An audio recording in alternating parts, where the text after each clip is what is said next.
Bueno, vamos a hablar sobre el primer pilar de PBM, que es el manejo, el diagnóstico y tratamiento de la anemia preoperatoria, de la transfusión reactiva a la optimización proactiva de la masa eritrocitaria.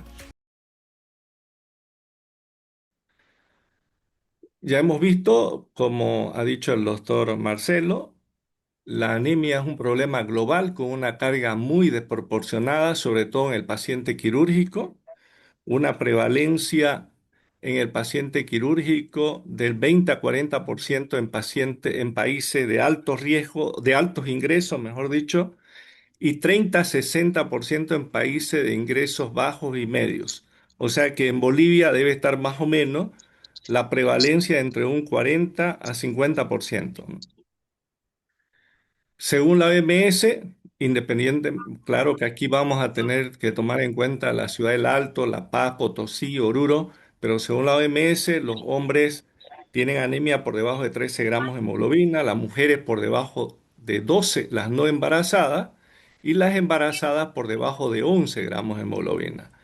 La perspectiva de PBM, aunque estos umbrales definen la anemia, la estrategia de Pension Blood Management a menudo apuntan a niveles de hemoglobina más altos para mejorar las reservas fisiológicas y reducir el riesgo perioperatorio. O sea, antes de la cirugía, lo ideal es tener una hemoglobina igual o más de 13, ¿no?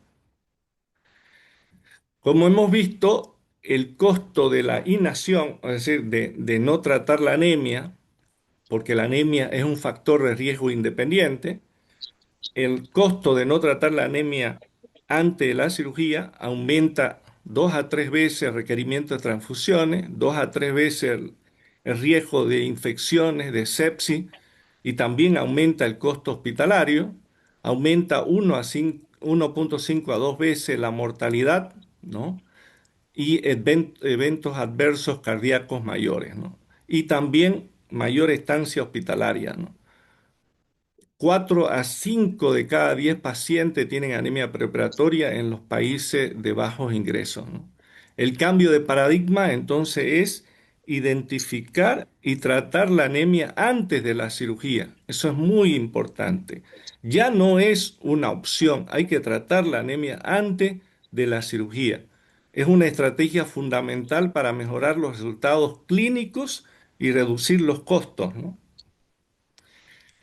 La anemia es un factor de riesgo 100% modificable, porque se puede, sobre todo las cirugías programadas, se puede tratar la anemia, ¿no? A diferencia de la edad, por ejemplo, la genética o el historial de trauma del paciente, la anemia perioperatoria es un factor de riesgo modificable.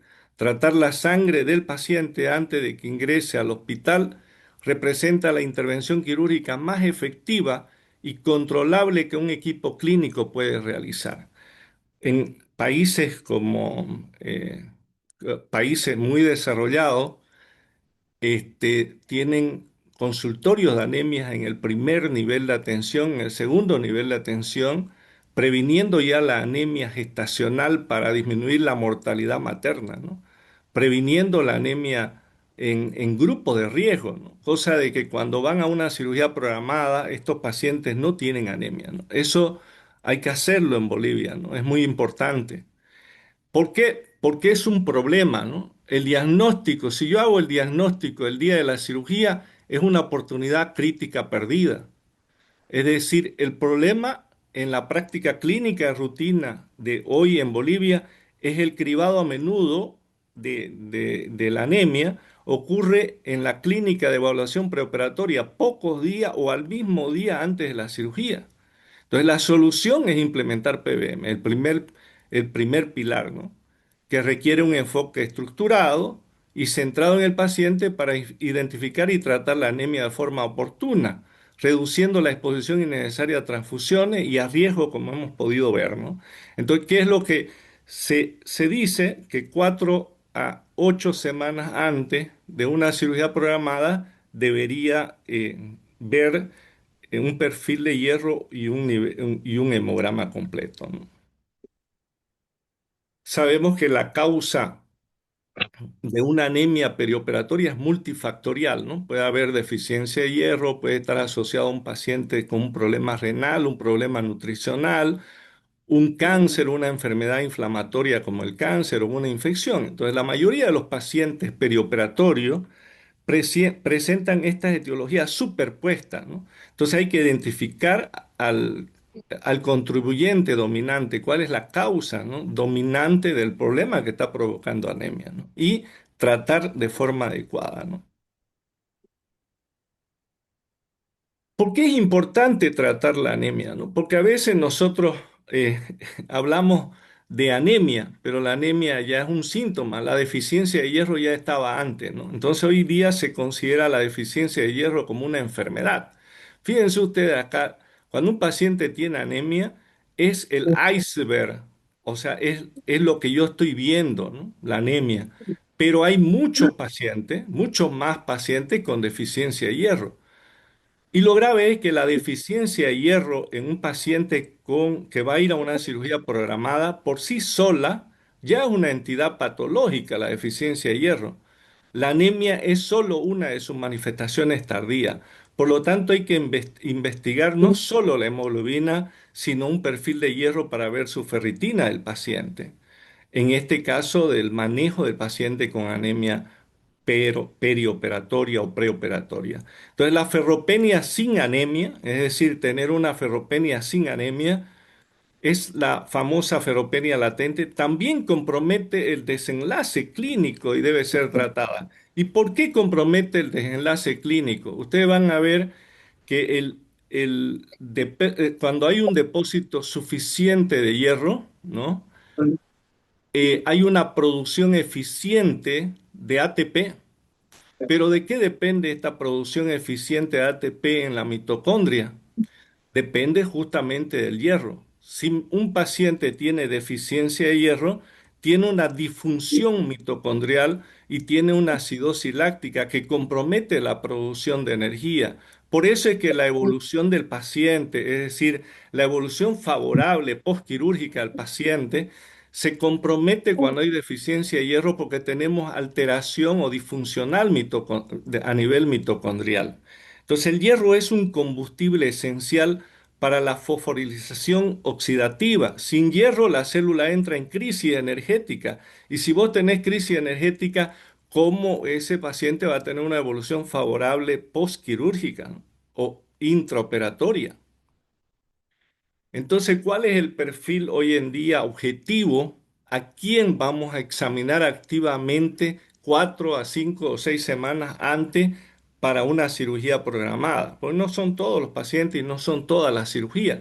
Deberían ser, pero no todas son importantes. Son sobre todo esas cirugías donde la pérdida esperada en el procedimiento quirúrgico es superior a 500 ml. Ese paciente en una cirugía programada debe ser identificado por lo menos 4 a 5 semanas, a 6 semanas antes para tratar la anemia. O pacientes que tienen condiciones subyacentes, por ejemplo, enfermedad renal crónica, falla cardíaca, cáncer o estados inflamatorios crónicos, ¿no? O pacientes o poblaciones vulnerables, ¿no? Mujeres en edad reproductiva, adultos mayores con fragilidad, pacientes pediátricos, gestantes y pacientes con riesgo nutricional, ¿no? Aquí el factor tiempo es muy importante, incluso, pero también hay que tomar en cuenta que hay situaciones de urgencia, cirugías que probablemente no pueda esperar 4, 5, 6 semanas y la tengo que hacer a la siguiente semana. El entender de que podemos empezar a tratar la anemia es muy importante y eso lo vamos a ver más adelante. Incluso en escenarios quirúrgicos urgentes, la identificación temprana, diagnóstico alrededor de las 2 semanas previas a la cirugía, mantiene un alto valor para la planificación de transfusiones y estrategia de PBM que vamos a ver cuáles son. Entonces aquí vemos, por ejemplo, un protocolo para elegir un paciente programado para una cirugía programada, ¿no? Por ejemplo, cirugías neoplásicas y cirugías no neoplásicas. Fíjense que se pide lo mismo, se pide como analítica 4 a 6 semanas antes, se pide hemograma, metabolismo del hierro, marcadores de inflamación como la proteína C reactiva, creatinina, B12 y ácido fólico. Y hacemos optimización en qué paciente. En pacientes que tienen menos de 13 gramos por decilitro. Esto estamos hablando en el llano, ¿no? Habría que ver, digamos, en la zona del Alto o de la ciudad de La Paz, ¿no? O Potosí. Estamos hablando de la zona del llano, menor de 13 gramos de hemoglobina, entonces optimizamos y vamos a tener diferentes tipos de anemia. Vamos a tener anemia ferropénica, que si yo tengo tiempo de 4 a 6 semanas puedo empezar a dar hierro oral. Si tengo menos tiempo, hierro endovenoso. Si tengo una ferritina de 30 a 100, ¿no? Quiere decir que tiene un proceso inflamatorio más anemia ferropénica, entonces puedo usar hierro endovenoso más eritropoyetina. Y si tengo una anemia inflamatoria, ferritina más de 100, eritropoyetina más hierro endovenoso, ¿no? Y si mi volumen corporal medio está alto, en caso de un paciente con anemia macrocítica, pensar en anemia megaloblástica, B12 y ácido fólico. Y para otros, para otras situaciones clínicas, podemos, otros tipos de anemia, si descartamos las anteriores, podemos pensar en insuficiencia renal y otras situaciones o causas de anemia, ¿no? Entonces vamos a identificar tres salidas, ¿no? Pacientes con anemia preoperatoria con tres salidas, ¿no? Los pacientes que tienen más de 6 semanas para la cirugía programada, podemos empezar con hierro oral. Podemos utilizar sulfato ferroso, hierro polimaltosado o gluconato férrico, ¿no? Y evaluamos a las 4 semanas, ¿no? Eso es muy importante. Y si a las 4 semanas vemos que no hay una respuesta adecuada, podemos ir a un tratamiento de segunda línea, que es el hierro endovenoso, ¿no? Y ahí tenemos, como vamos a ver más adelante, varias alternativas, ¿no? El objetivo es aumentar con el hierro endovenoso 1 a 2 gramos de hemoglobina en 2 a 4 semanas, ¿no? Eso para pacientes que tienen menos de 6 semanas para la cirugía. Si tengo menos de 2 a 3 semanas para la cirugía o tengo una anemia severa, tengo que hacer terapia combinada con hierro endovenoso y eritropoyetina, ¿no? Donde hay una máxima estimulación eritropoyética, ¿no? La elección de la terapia depende fundamentalmente del contexto del paciente, ¿no? Ah, ¿Por qué es importante esto? Si ustedes ven, todo este tratamiento es menos agresivo que una transfusión. Por eso es muy importante pensar en estas alternativas terapéuticas, ¿no?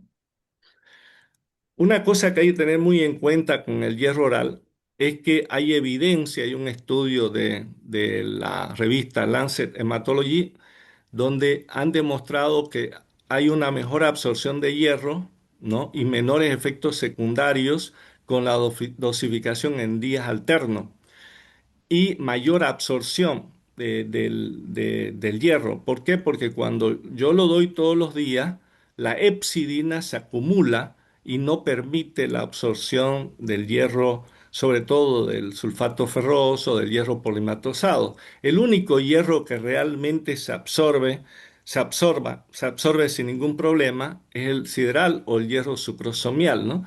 Que lo tenemos en Bolivia con el nombre de sideral, ¿no? Que viene de INTI, ¿no? Entonces es muy importante el tratamiento hierro oral pautado día por medio es la mejor alternativa, se absorbe mejor y tiene menos efectos colaterales, ¿no?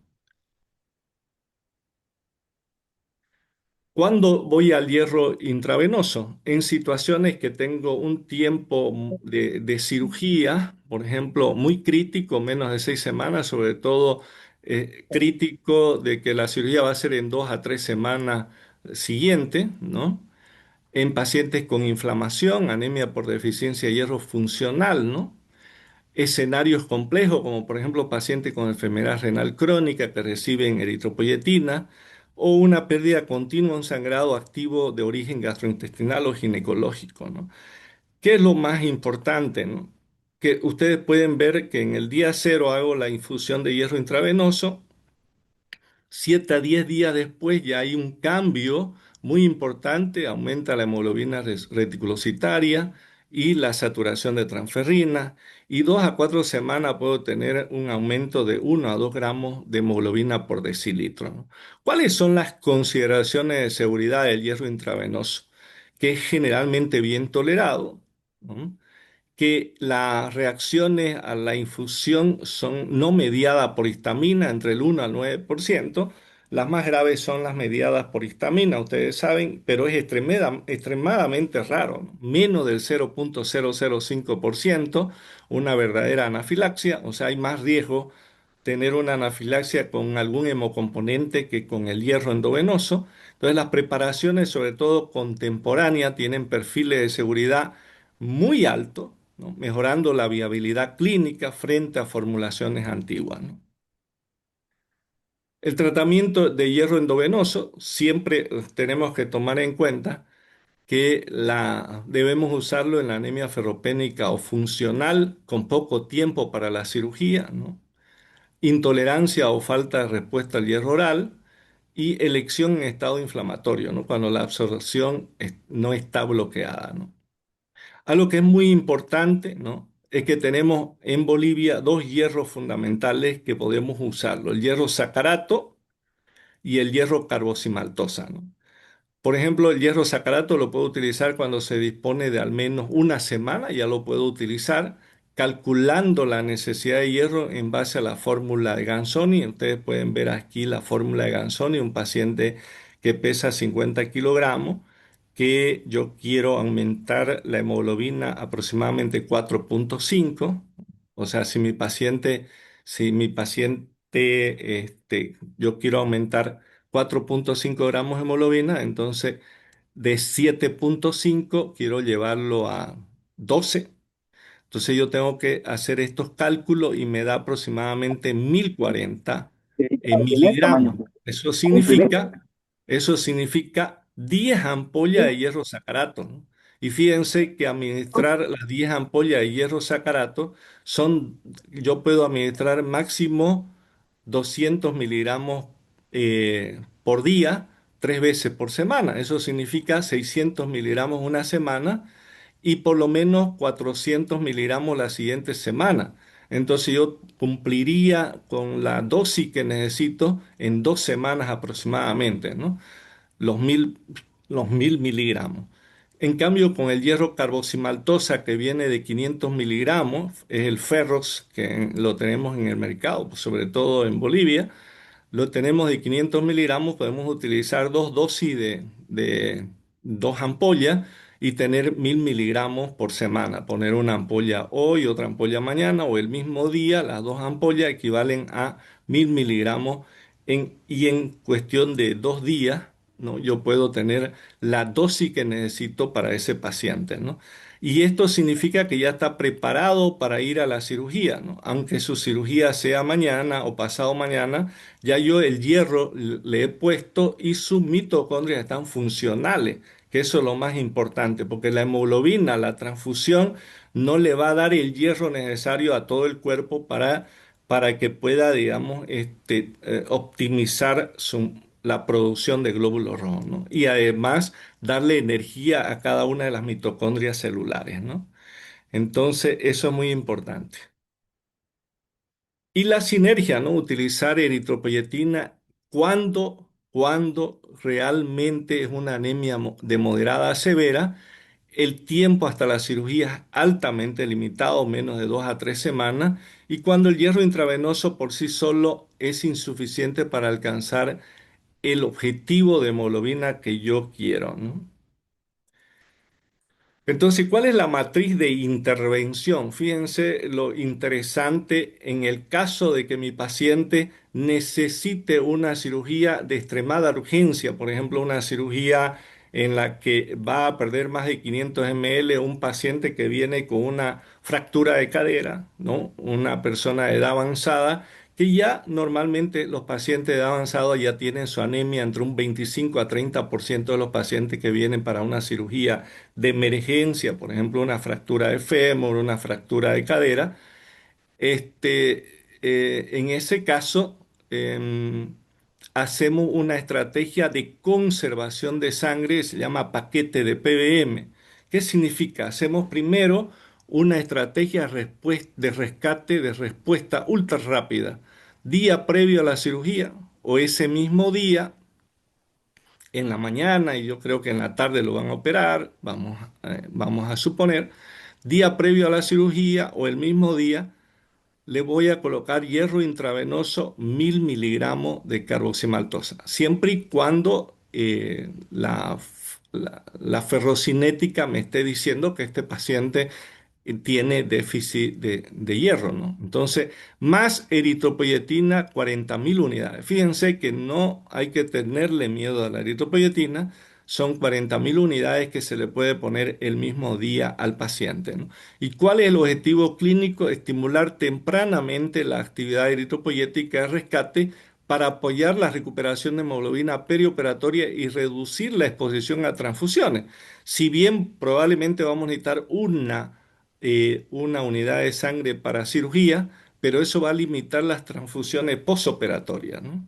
Entonces, este es el matiz clínico. Aunque los cambios preoperatorios en la hemoglobina pueden ser mínimos, con este enfoque mejora significativamente la trayectoria de recuperación, porque le estamos dando el hierro que necesita su mitocondria para dar energía y recuperación a su cuerpo y a la misma, a la misma situación quirúrgica, ¿no? ¿Y qué hacemos? ¿Cuál es el paquete PBM en ese paciente? El ácido tranexámico lo vamos a implementar de forma rutinaria para minimizar la pérdida de sangre quirúrgica. Generalmente se coloca 1 gramo, ¿no? Endovenoso en bolo 20 minutos antes de la incisión quirúrgica. Hacemos umbrales de transfusión restrictivo, como dijo el doctor, evitar las transfusiones liberales, tratar al paciente no al número basándose en la tolerancia fisiológica.